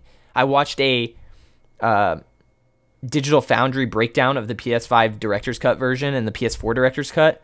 It's like the textures are a little bit more crisp on PS5 and there's some DualSense stuff, but I don't think the DualSense stuff was like all that great to where I need to play PS5. It's like, oh, it changes everything. It doesn't. It does make it more immersive, but I can just play 60 frames 4K on PS4 version, get all the trophies, and then just it's almost the same thing as the PS5 version. So that's what I'm going to do this week. And then after I finish that, I think I'm going to jump into Alan Wake. But yeah, that's like all I hunted. Yeah, I'd recommend. That seems like a good plan of going through Death Stranding Director's Cut and then Alan Wake, because it'd be great to talk about Alan Wake with you, and I'm not stopping. You know, I'm already in. There's no way I'm stopping. But you know, I've been waiting so long for something new with Alan Wake that it's like all I want to do. So Yes. yeah, I think also, you know, if Deathloop, you know, falls away for a bit, that's not too bad. And also it should mean, because I'm gonna play it when it comes to Xbox, of course. So you know, the later you wait on that, the closer both of our experiences will be together. So you know, it makes sense definitely in terms of that It that plan does. and that structure. Yeah, and like I'm really excited because we have we basically could start having a bunch of spoiler casts come out here soon. Oh yeah, absolutely. I'd love to talk a ton about Alan Wake, and we can Yes. talk about like the connections to other games. Yeah, be awesome, be And I amazing. and I have both of the completions for PS4 and PS5 for Control, so we have that too. But I mean, we'll be able to tie those in, and like, I might even go back and replay the Alan Wake DLC. I don't remember what it was called for Control because I'll understand more after the Alan Wake game. Yeah, I've Because got to do that too. I never did, but I might. Yeah, I might play the Xbox Series X version of Control. Maybe replay the whole game you should. and then do the DLC, because I've played Control on the Xbox One, but that's a rare game that on Xbox has a stackable list because they didn't do smart delivery. You know, they wanted to charge everyone for the game again, which is, you know, fine. At least they included the DLC, I think, with the Ultimate. But yeah, so I need to go. Well, I don't need to go back. I still remember Control, and it's not been that long since I played it. But it would be good to play that DLC on, you know, the next gen version, because that game looks beautiful. You know, that game looks amazing visually, and the destruction tech and everything and how stuff crumbles away is really good in that game. So it'd be good to use the full power of the next gen system to play it. Absolutely. Let's move on to the topic on the table. I think it'll be a short one. I just wanted to get your thoughts kind of on the idea of mobile and mobile trophies and achievements. So the whole idea came out, there were some reports of Sony making a new Wipeout mobile game. And then speculation started to happen, will this be the first game where mobile game on like phones gets a trophy list? And for me, I like went through I started to like think through some thought processes of like what this would mean for PlayStation trophies, and then I was just like, I don't know how I feel about it. I just don't like the idea of like trophies on phones. I think that it's different if you talk about trophies on handheld, which is a dedicated platform for video games. Phones are so much more than that. People jailbreak them, people hack phones, People do all kinds of crazy shit to phones, and I'm not saying they don't do that with handhelds, but it's just like it's a more, especially on the Android side, it's a more of like free forming like market, and I just don't like this idea that games are gonna have trophies on mobile. Because like I don't think I would probably go after them, but if it's only for like first party games like Wipeout or something like that, where Sony doesn't let this happen, where there's like indies coming out and there's trophy lists like that, I think that it'll be fine. But it feels like it's maybe flooding the market a little too much. But I don't know. I still don't know how I feel about it. It's such a weird idea. And I was curious how you would feel if the same thing happened for Xbox and achievements, or like what your thoughts are on Sony doing this. So for me, the problem only comes in, which you've alluded to, for me, if it was like the proportion of mobile games gets so out of control with achievements and trophies that it's like shovelware released every day, like hundreds of games, and they're just like, oh, just tap the button to win, and you get 1,000 gamer score or whatever. That would be a disaster, right? And that every game's like $2.99 and that's it. Or you play a game and it's basically just like a slot machine, and you can pay microtransactions to just get like all the achievements or whatever. Like all of that is like a nightmare scenario, like a disaster scenario. It's like replicating what's happened on the PlayStation Store and on the Xbox Store in terms of these like Ratalaka game indie games and stuff. Yeah. Only to like an even more ludicrous, outrageous degree. Yes. That's the real worry for me. But the interesting thing about Xbox is Xbox has mobile games with achievements and has done for a few years. They've also, on Xbox, sort of blurred the lines between like a mobile game and a PC game and an Xbox game in terms of achievements. I mean, first of all, in terms of Xbox, I think they've done a good job of blurring the lines between, especially PC and Xbox, and them all being under the Xbox banner in terms of playing games on PC being Xbox games. And that now they're doing, the xCloud thing where you can play games on your phone, and those are console games and not mobile games. So I think all of that is quite good. But then they've also blurred the lines in the sense of you can get like Microsoft Solitaire on your computer, or like Minesweeper and stuff, and those games have achievements now. So I actually think that's quite cool. I don't really play them, but I actually don't have a problem with that. Especially, again, like you said, it's not as bad with just first-party stuff. And from what I know, or from what I've seen, these mobile and, those types of games tend to be first-party stuff, because I think about it and I think there's, the Microsoft Solitaire, and then there's a game called Forza Street, I believe, which is a Forza mobile game. Apparently it's not very good, but it's also not terrible. I know that a lot of racing games seem to have these mobile games. I guess it's quite easy because you can just use like the gyroscope in the phone and like move the screen left and right, and it lets you steer the car if you just physically move the phone. And there's not many button inputs to do with racing games, sometimes with simplistic arcadey racing games. So mobile kind of makes sense for like a Forza game in a way, and I know Need for Speed and some other franchises have done it as well. So that doesn't offend me too much, and I think the achievement list is actually quite hard for that game, if I remember rightly. So that always helps. If the achievement list is impossibly hard for all these mobile games, that's a great thing, because it's almost like the achievement list doesn't exist at that point if no one's getting the achievements for it. Yeah. Or if it's way harder than any console game, like that's kind of a win scenario in a sense. And then the other mobile game is Minecraft. You can play Minecraft on iOS. Yeah. You can play it on basically anything. You can play it on Android, iOS, a toaster. It's actually funny if you have a look on True Achievements. If you search Minecraft, the achievement lists for that game are stackable. And that game, I mean, it must have had more versions than any other game, at least on Xbox, maybe in history. I guess Tetris probably has more, but Minecraft has a ton of versions. It's kind of hilarious because the list is more than 1,000 game score as well. Yeah. So you'll look up Minecraft and it's like Minecraft Xbox 360 edition, then it's Minecraft Xbox One edition, Then the Xbox One had another version of Minecraft that was like the unified version of Minecraft with everything, because it was because Minecraft came to PC first, obviously, it was a PC game. Then it came to Xbox 360 before it came to PS3, because I remember that was like a big deal at the time. It's similar for Roblox. Roblox is on Xbox and it's not on PlayStation for whatever reason. So although they're thinking of getting it there.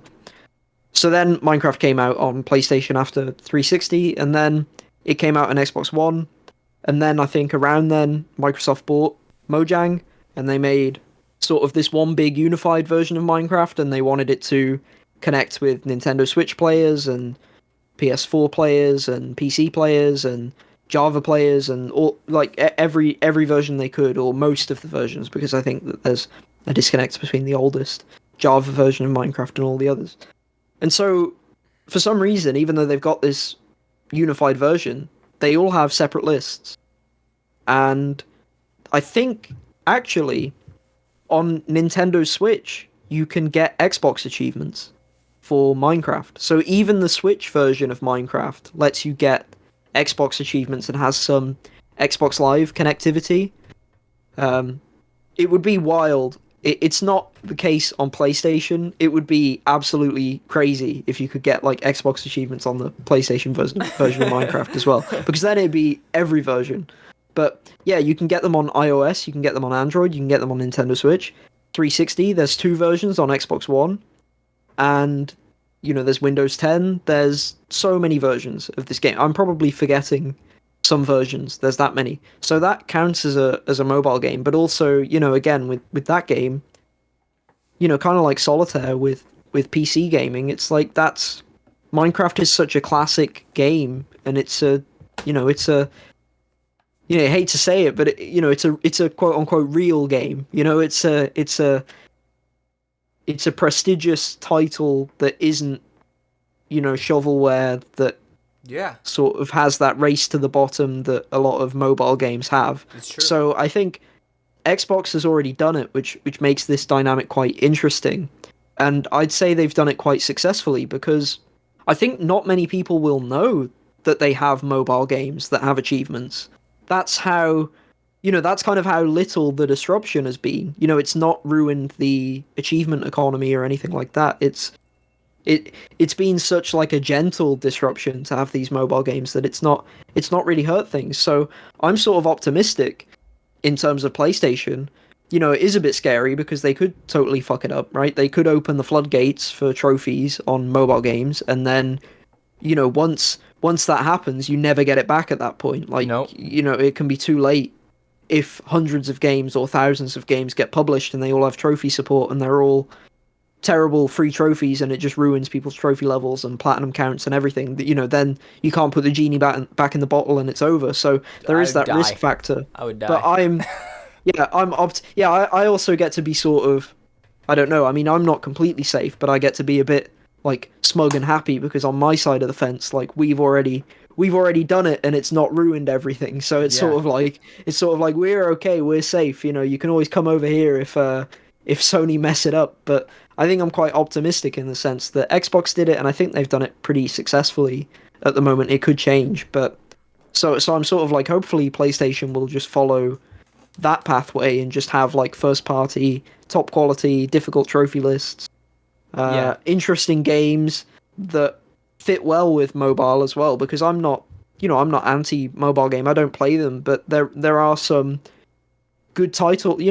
We talked weeks and weeks ago about the game Sayonara Wild Hearts. Yeah. That game started out as a mobile game and then got a console port, and it's amazing. It's a great game. And it fits in with console. It's got a simple control scheme, so I can see that it's a mobile game, but it's still a great game in its own right. And you wouldn't necessarily think of it as a mobile game, whatever that sort of stigma means, whether it's justified or not. So I don't have a problem with it on the face of it, but yeah, they're gonna have to be careful, and there is that concern. Yeah, well, that makes me feel a little bit better, because it was just a little scary. And I mean, even if it did flood, you're gonna still be able to look. It's gonna ruin the system no matter what. But if you like look at people who play games and you pull it up and it has the little tag mobile, because already know Sony's going to have a little tag for that, because they have one for Vita, they have one for PS3, PS4, PS5. They really let you know which list this is from, or what console this is from, or what handheld, wherever it comes from, where the list is from. They let you know. And if it's coming from mobile, and then you look at someone's list and it just says mobile, mobile, mobile, mobile all the way down, it's like, oh, this person's just buying the trash. It's like you would find the subsect of like gamers who still do the console gaming and get their trophies that way, who haven't had them flooded. And the thing is, like, it's been ruined already, the market, a lot with those Radalika games, because there's just some people who have like 500 platinums and it's like 250 of them are trash, and it's just like, oh, it sucks, but it's part of the system, and we have to live with that. But to each their own. If you want to spend money or that way and get your account up, because I think I have like 10 Radalika games, or lists, not games. I think I have 5 games, but they are like duplicate lists. And I did that because it was December 31st, and my New Year's resolution was to get my completion percentage to 73, and I did it with Radalika games. And I don't even remember what my New Year's resolution was. It's always tied to trophies. I always want to get more and more trophies. So I probably had some kind of completion percent that I wanted to hit this year, and I might just set it for like 82.5 or something, because I'm somewhere around like 81.65 or something, and it takes so long for it to go up. Even if I play new games, it drops the percentage down, and then as you work it back up, it goes up like 0.2% or something. It's very, very small increments that it's coming out. But that's a little side rant for me. And then it was good to get your thoughts on that, on the handheld or on the mobile gaming, because I had no idea, dude. It's just such a scary idea, and I just hope they leave it alone. I don't think that there's a need for mobile gaming. I think that if you want to play mobile games, that's fine, but I don't think there's a need for trophies on mobile, not unless it's handheld. That's totally different. But like you said, mobile is becoming more and more of a market where real games, I hate to use that term just like you did, but real games are coming to mobile, and like then they get ported to consoles later, and they're very, very good games. And Minecraft is one of those games. Yeah, Sayonara Wild Hearts and Slay the Spire, and yeah, there's some good stuff out there. So it's not all doom and gloom. There is definitely, I'm the same as you in terms of, you see it and then you immediately panic. You're like, oh shit. Yeah, because a million so to many. one, dude. A million Yeah, to one exactly, good games, exactly like right. real games. Yeah. But let's talk about the trophy and achievement of the week. I'm gonna let you go first because I forgot to pick one, but I'm looking at the trophies that I'm gonna get this week. So Okay. Yeah, so mine is it's from Far Cry 6. It's called Can You Pet the Croc? All one word. And it's an achievement for petting the crocodile companion in Far Cry 6. So, first of all, I like to have multiple reasons for an achievement of the week, so if I can. So, first of all, I think it's cool that you can pet the crocodile companion. They didn't have to have that in the game, but they do. There's no purpose to it. You just do it and you get an achievement. The crocodile is also wearing a cool shirt in the game. He's got a shirt on. He's dressed up for the occasion of helping you liberate, the island, which is nice of him. So I like that. The achievement art is good as well. It's like it shows like the crocodile looking out of the water, and he's got like love hearts around him. He's really happy. So that's nice. I love good achievement art. And then also the achievement name Can You Pet the Croc is a reference to the Twitter account Can You Pet the Dog, which sort of rose to fame in recent years because it catalogs if you can pet dogs in various video games. Like, it goes through loads of video games and has like a short video of if you try to pet the dog in a game, if it works. So it's quite cool that, Ubisoft are aware of that Twitter account, and it's, a part of gaming culture, and they've given a shout out to them, and like also kind of a flex, right? Because they're like, not only can you pet the dog, you can pet the crocodile as well, we could, because you can pet dogs in Far Cry 6 as well. So, Right. they've really gone all the way with it. So, great achievement. Good job. That's a really good one. I like that a lot. That's a good pick because that's a good little that's a good little Twitter right there is the can you pet the dog? Like when I first saw that I was like this is genius. Like whoever's running this is so smart and like it's great when it's funny both ways when you can pet the dog and when you can't. It's just like the character standing there in front of a dog. It's like, "Oh, what a bummer." Like what a bummer. But that was a great choice. It really was a good one. I'm actually going to highlight Common Courtesy. It's from the Iki Island story trophies. And the reason that I chose this Common Courtesy is because I saw that it's bugged. It might be bugged. I was told to make like a manual save right at the beginning of the DLC. And then if it doesn't pop, like restart it and try to do them all again. It's basically discover and complete all unwritten tales on Iki Island. I don't know what that is yet. I haven't looked into it, but I think there's only 6. And I was like, ooh, that one is something that I'm going to be keeping my eye on this week. So that is the trophy and achievement of the week for me. It's a little bit different and not as fun as yours, but it's something that I'm like, I'm watching you, Common Courtesy. I'm watching you. Yeah, I hope the achievement, the trophy works out okay for you. Yeah, I really hope it does too. Monk I really ass. don't want to miss one just because it glitched out.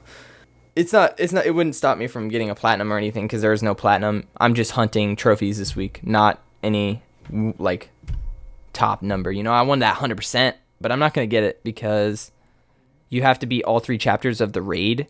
It's a multiplayer raid, and I'm going to tell you right now, it's hard as fuck. You really need, like, a full squad of 4, and you have to, like, really practice and find out how to do it, or at least use a guide because I've heard it's really tough. And I might be able to go to the Discord and get some people to help me. That would be fun. But my best friends want to run it with me too. So we'll see. We'll see how that goes. If I can get that on PS4 and then I can upload the save to PS5, it will pop that twice. And it's a gold trophy, so it's worth like 7 or 9% or something. It's something ridiculous. Something heavy. That's a heavy trophy. All right. Do you have anything to add, AJ? This is it for the week. No, I've got nothing. All I've got is play Alan Wake. That's it. Alan Wake, great game. I want to Play it. get on top of it as soon as possible, dude. I really do. All Yeah, right. I think I think the game didn't sell very well when it came out on 360 originally. I think it sold okay. I mean, it must have done well enough, either critically or commercially or both, because Xbox made Quantum Break with Remedy afterwards, like as another exclusive. So it must have done well enough somewhere that they were like, okay, let's do another thing together. But yeah, I think a lot of people missed out on it. And yeah, so for especially PlayStation only gamers, you got to check it out because it's the first time coming to PlayStation. So and you can get that platinum trophy as well. Hell yeah. I'm all about that platinum. I'm going to try to go for it. But right now, I'm about to go exercise because I'm trying to live a healthier lifestyle. And the first thing I'm going to do after I get out of this podcast is go skate. That's what I'm going to go do. But thanks for listening. Oh yeah, everyone. I'm going to eat a sandwich. That's what Oh, I'm dude, gonna do. that sounds so good. I ate Chipotle before we started because I told you last time like I would eat shit before we start, and then I just was like, oh, why did I decide to eat Arby's where I'm just You'd like eat shit before we start? That's not a good idea. No, Why would you do I would that? eat the worst garbage food, dude. I'm just going to the garbage disposal and just taking out of there because Oh no. because it's just I mean, it's a slight improvement over shit, but it really like. we're getting better. I was Slowly. eating terrible, dude. Oh, and I would just feel like garbage during the show. And now I didn't feel as garbage today during the show. I had a lot of energy. I feel better, but I want to start eating like I've limited myself so that like snacks are not I'm not eating like chips and stuff. It's going to be like on Mondays I can eat grapes and like broccoli as like a snack if I'm hungry instead of eating chips or fruit snacks or something that's not good for me. So I can eat these snacks and then like Thursdays I'll be able to eat like carrots and blackberries or blueberries, something like that. Like basically just trying to implement better foods into my diet and exercise. just so that's what I'm gonna go do right now. It's gonna be a fun night. But thanks for listening, everyone. Peace out. Happy hunting. See ya. Thank you so much for listening to Complete Edition. If you like the content, consider supporting us on patreon.com/completion club. If you have any questions or would like to reach us, email completionclub@gmail.com. Thank you for listening to Complete Edition.